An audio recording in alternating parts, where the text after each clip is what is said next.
Thank you very much, everybody. And congratulations to the class of 2017. That's some achievement. This is your day, and you've earned every minute of it. And I'm thrilled to be back at Liberty University. I've been here, this is now my third time, and we love setting records, right? We always set records. We have to set records. We have no choice.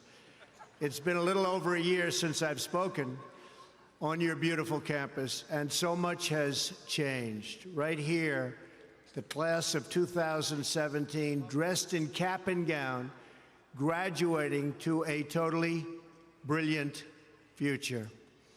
And here I am, standing before you as President of the United States. So I'm guessing there are some people here today who thought that either one of those things, either one, would really require major help from God.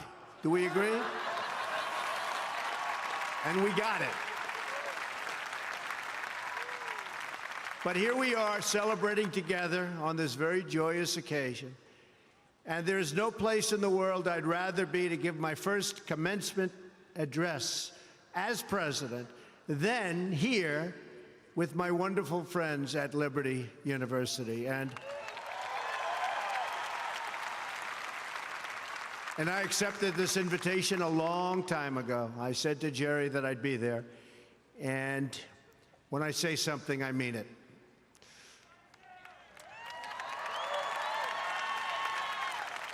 I want to thank President Jerry Falwell and his incredible wife, Becky. Stand up, Becky. For their kind words, their steadfast support, and their really wonderful friendship. Let me also extend our appreciation to the entire Falwell family, Trey, Sarah, Wesley, Laura, and Caroline. Thank you for everything you do to make this university so exceptional. One of the truly great schools. Most importantly, to our new graduates, each of you should take immense pride in what you have achieved. There's another group of amazing people we want to celebrate today, and they are the ones who have made this journey possible for you. And you know who that is? Nobody. You forgot already. You're going to go out, you're going to do whatever you're going to do. Some are going to make a lot of money. Some are going to be even happier doing other things. They're your parents and your grandparents. Don't forget them. You haven't forgotten yet, have you? Never, ever forget them. They're great. And especially this weekend, let's make sure we give a really extra special thanks to the moms. Don't forget our moms, because graduates, today is your day. Today is your day. But in all of this excitement, don't forget that tomorrow is Mother's Day, right? I had a great mother. She's looking down now, but I had a great mother. I always loved Mother's Day. We're also deeply honored to be joined by some of the nearly 6,000 service members, military veterans, and military spouses who are receiving their diplomas today. Would you please stand? Please stand. Wow.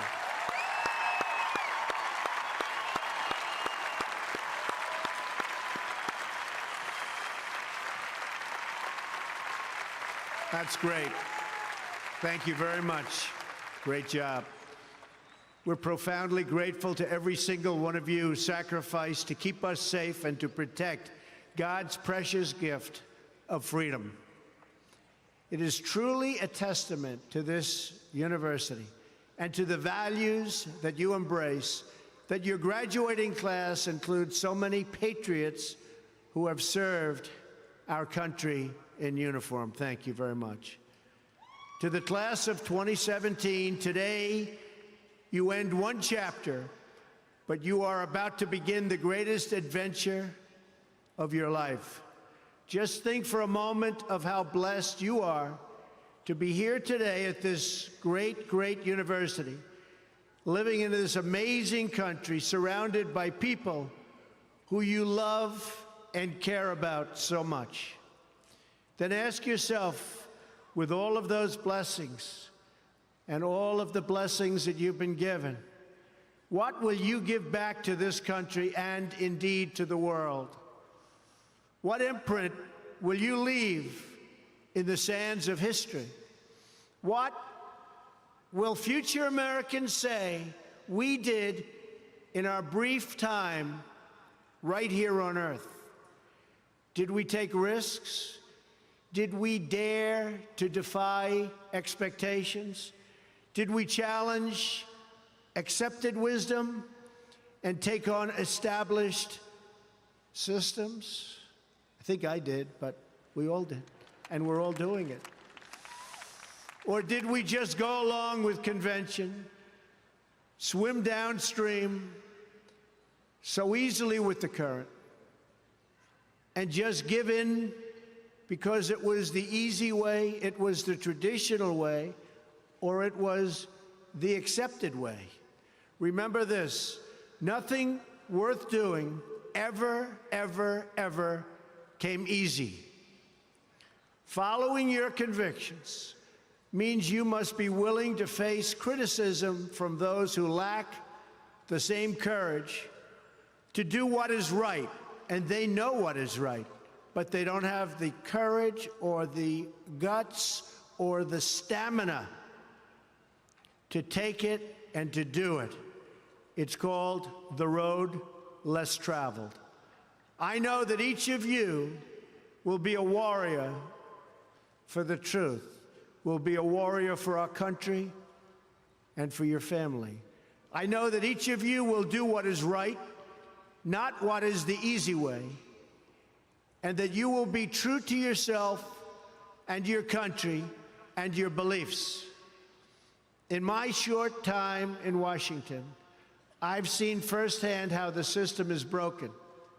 A small group of failed voices who think they know everything and understand everyone want to tell everybody else how to live and what to do and how to think. But you aren't going to let other people tell you what you believe, especially when you know that you're right.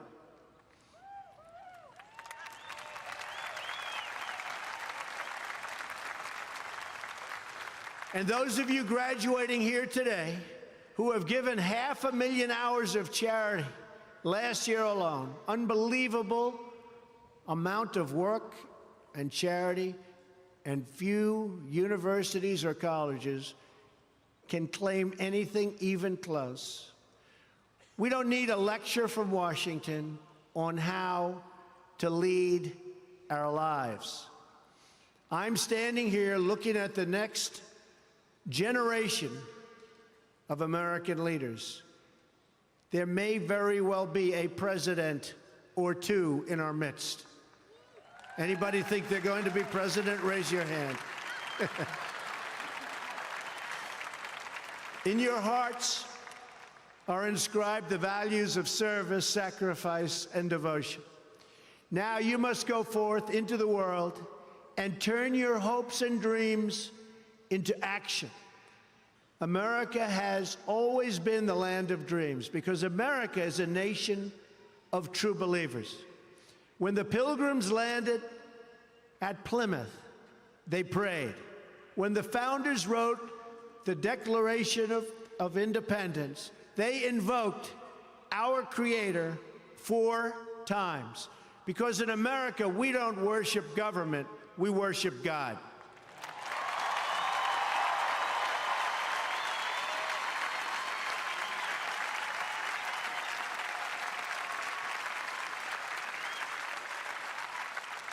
That is why our elected officials put their hands on the Bible and say, "So help me God," as they take the oath of office. It is why our currency proudly declares, "In God we trust." And it's why we proudly proclaim that we are one nation under God every time we say the Pledge of Allegiance.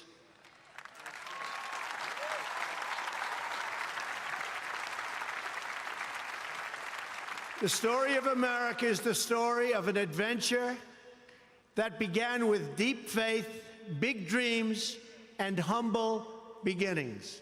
That is also the story of Liberty University. When I think about the visionary founder of this great institution, Reverend Jerry Falwell Sr., I can only imagine how excited he would be if he could see all of this and all of you today, and how proud he would be of his son and of his family. In just 2 days, we will mark the 10th anniversary of Reverend Falwell's passing. And I used to love watching him on television, hearing him preach. He was a very special man. He would be so proud, not just at what you've achieved, but of the young men and women of character that you've all become. And Jerry, I know your dad is looking down on you right now, and he is proud. He is very proud. So congratulations on a great job, Jerry. Reverend Falwell's life is a testament to the power of faith to change the world, the inspiring legacy that we see all around us in this great stadium. This is a beautiful stadium, and it is packed. I'm so happy about that. I said, how are you going to fill up a place like that? It is packed, Jerry. In this beautiful campus, and in your smiling faces, but it all began with a vision. That vision was of a world-class university for evangelical Christians. And I want to thank you because, boy, did you come out and vote, those of you that are old enough. In other words, your parents. Boy, oh boy, you voted. You voted. No doubt many people told him his vision wasn't possible. And I am sure they continued to say that so long after he started, at the beginning with just 154 students.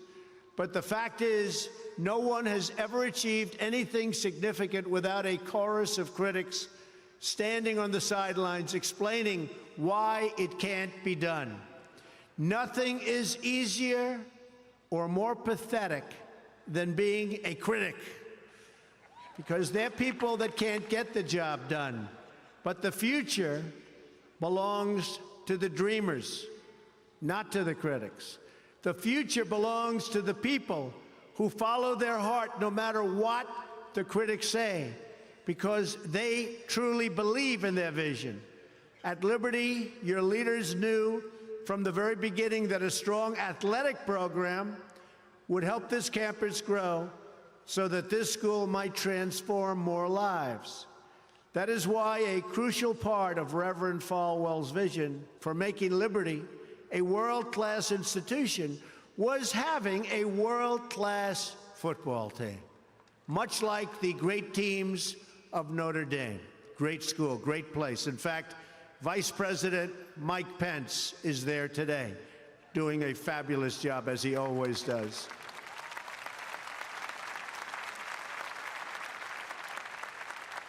A few years ago, the New York Times even wrote a story on the great ambitions of the Liberty Flames. That story prompted a longtime president of another school to write a letter to Jerry. It's a letter that Reverend Falwell would have been very, very pleased to read. Jerry tells me that letter now hangs in the wall in the boardroom of your great university. It came from the late Father Theodore Hesburgh, who was the beloved president of the University of Notre Dame 35 years ago. Like this school's founder, he was a truly kind-hearted man of very, very deep faith. In the letter, Father Hesburgh recalled that Notre Dame's own meteoric rise from a small Midwestern school to a national football powerhouse. And then he wrote something so amazing and generous. He wrote, "I think you are on that same trajectory now, and I want to wish you all the best and encourage you from the starting and from being able to start. very small, and arriving in the big time. Thanks to hard work, great faith, and incredible devotion, those dreams have come true. As of February of this year, the Liberty Flames are playing in the FBS, the highest level of competition in NCAA football. Don't clap. That could be tough. Don't clap. That could be tough. I'm a little worried. I don't want to look at some of those scores here. Jerry, are you sure you know what you're doing here? Those other players are big and fast and strong, but I have a feeling you're going to do very well, right? From the most humble roots, you've become a powerhouse in both education and sports. And just wait until the world hears the football teams you'll be playing on your schedule starting next season. President Falwell gave me a list of some of those schools, the ones you're going to be playing 2018. Would you like me to read the names? Just came out. Would you like to hear them? I'm a little bit concerned. UMass, Virginia, Auburn. Jerry, are you sure you know what you're doing? Jerry, Auburn. I don't know about that, James. This could be trouble, Jerry. Rutgers, Old Dominion, Brigham Young, Army. I might be at that game. Who am I supposed to root for? Tell me. I don't know. That's a tough one, Jerry. I don't know, Jerry. I'm going to have to think about that one, Jerry. Buffalo, Troy, Virginia Tech. Oh, no, Jerry. Ole Miss. And Wake Forest. Those are really top schools. That's maybe in 4 or 5 years I'll come to a game, right? You'll build it up. Well, good luck. The success of your athletic program arriving on the big stage should be a reminder to every new graduate of just what you can achieve when you start small, pursue a big vision, and never, ever quit. You never quit. If I give you one message to hold in your hearts today, it's this: never, ever give up. There'll be times in your life you'll want to quit, you'll want to go home. You'll want to go home perhaps to that wonderful mother that's sitting back there watching you and say, Mom, I can't do it. I can't do it. Just never quit. Go back home and tell Mom, Dad, I can do it.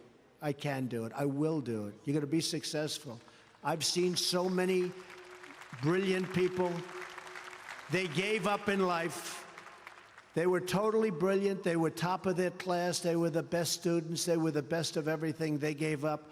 I've seen others who really didn't have that talent or that ability, and they're among the most successful people today in the world because they never quit and they never gave up. So just remember that. Never stop fighting for what you believe in and for the people who care about you. Carry yourself with dignity and pride. Demand the best from yourself, and be totally unafraid to challenge entrenched interests and failed power structures. Does that sound familiar, by the way? The more people tell you it's not possible, that it can't be done, the more you should be absolutely determined to prove them wrong. Treat the word impossible as nothing more than motivation. Relish the opportunity to be an outsider. Embrace that label. Being an outsider is fine. Embrace the label, because it's the outsiders who change the world and who make a real and lasting difference. The more that a broken system tells you that you're wrong, the more certain you should be that you must keep pushing ahead. You must keep pushing forward. And always have the courage to be yourself. Most importantly, you have to do what you love. You have to do what you love. I've seen so many people, they're forced through lots of reasons, sometimes including family, to go down a path that they don't want to go down, to go down a path that leads them to something that they don't love, that they don't enjoy. You have to do what you love, or you most likely won't be very successful at it. So do what you love. I want to recognize a friend who is here with us today, who can serve as an inspiration to us all. Someone who doesn't know the meaning of the word quit. Real champion. A true champion. Both on the field, off the field. He's a Hall of Fame quarterback for the Buffalo Bills. Really a good friend of mine, an amazing guy. Jim Kelly. Where's Jim? He's here someplace. Where's Jim? Stand up, Jim. What a great man. Jim Kelly. He was tough.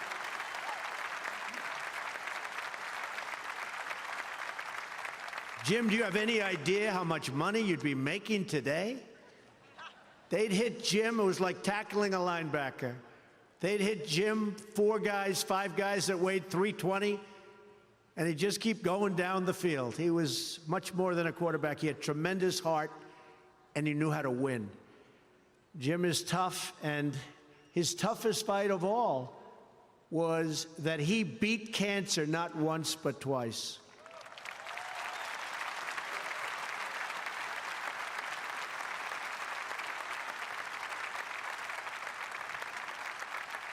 And I saw him and his incredible wife as they were in a very low moment. Jill, very, very low moment. And it was amazing the way they fought. It didn't look good. I would have said, maybe it's not going to happen. But there was always that hope because of Jim and Jim's heart. But I want to just say it's great to have you here today, Jim, and these people are big, big fans. And if you could get a young version of Jim Kelly, you'll be beating a lot of teams, Jerry. So, interestingly, though, I said, I wonder what Jim's doing here. His daughter, Erin, crosses the goal line to you and today with you. So, Erin, stand up. Where are you, Erin? Where is Erin? Congratulations, Erin. Congratulations. Graduating from Liberty. Great choice. Thank you. Liberty University is a place where they really have true champions. And you have a simple creed that you live by, to be really champions for Christ. Whether you're called to be a missionary overseas, to shepherd a church, or to be a leader in your community, you are living witness of the gospel message of faith, hope, and love.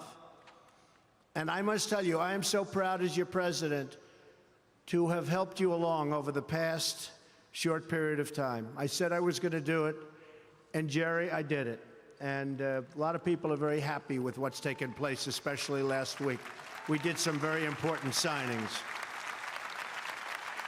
Right, James? Very important signings.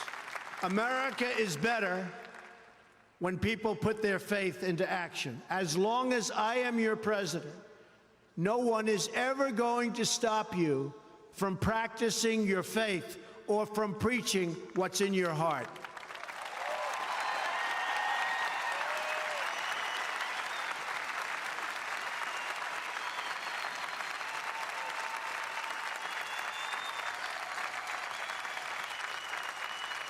We will always stand up for the right of all Americans to pray to God and to follow his teachings. America is beginning a new chapter. Today, each of you begins a new chapter as well. When your story goes from here, it will be defined by your vision, your perseverance, and your grit. That's a word Jim Kelly knows very well, your grit. In this, I'm reminded of another man you know very well and who has joined us here today. His name is George Rogers, Liberty University CFO and Vice President for a quarter of a century. During World War II, George spent 3.5 years as a prisoner of war. He saw many of his fellow soldiers die during the Bataan Death March. He was the victim of starvation and torture as a prisoner of war. When he was finally set free, he weighed just 85 pounds and was told he would not live past the age of 40. Today, George is 98 years old.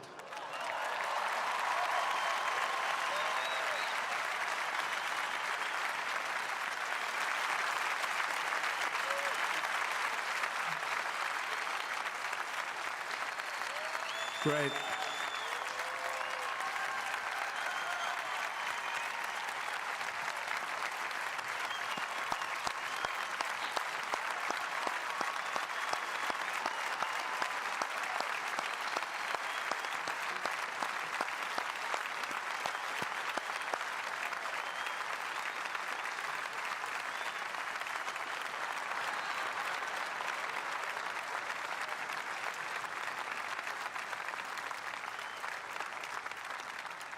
That's so great, George.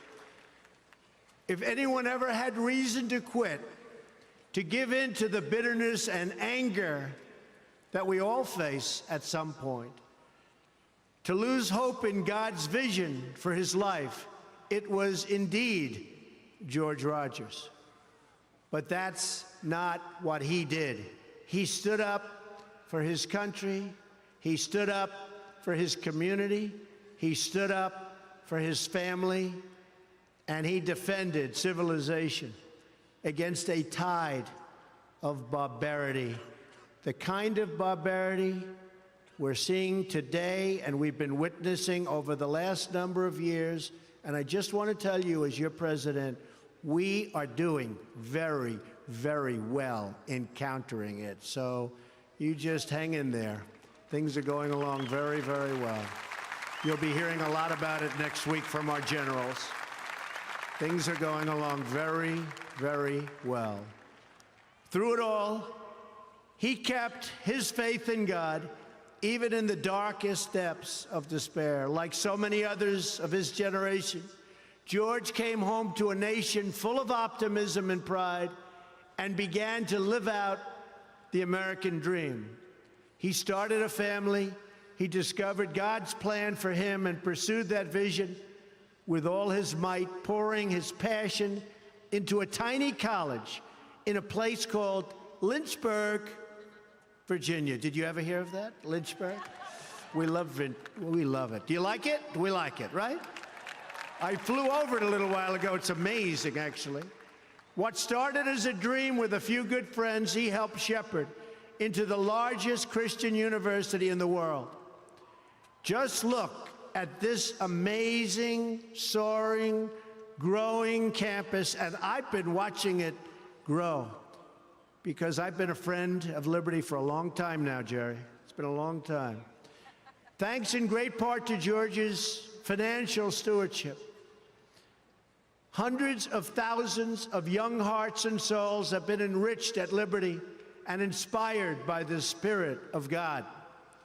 George, we thank you and we salute you, and you just stay healthy for a long time, George. Thank you.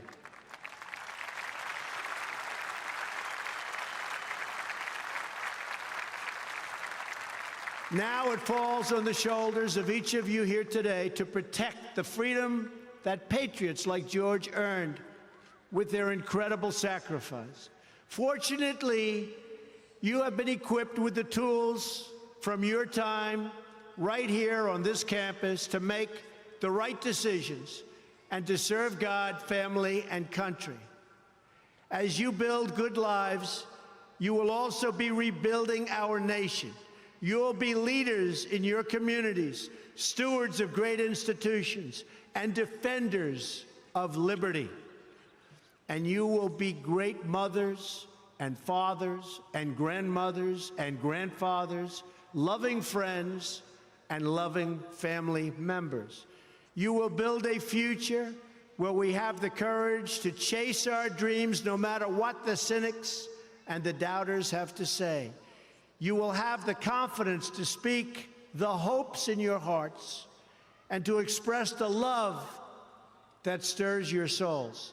And you will have the faith to replace a broken establishment with a government that serves and protects the people.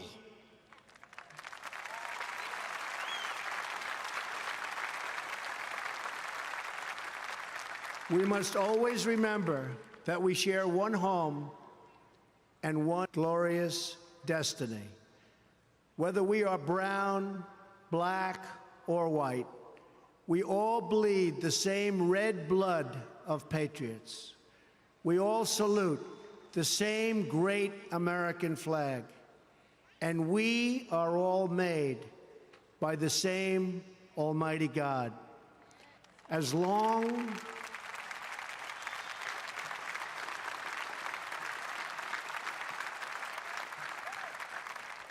as you remember what you have learned here at Liberty, as long as you have pride in your beliefs, courage in your convictions, and faith in your God, then you will not fail.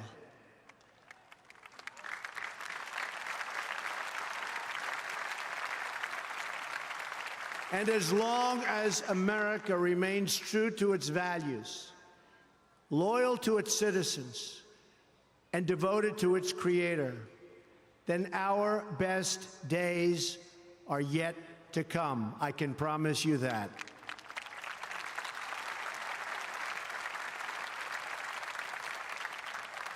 This has been an exceptional morning. It's been a great honor for me, and I want to thank you, the students. I also want to thank you, the family, for getting them there. And I want to thank and congratulate Liberty. May God bless the class of 2017. May God bless the United States of America.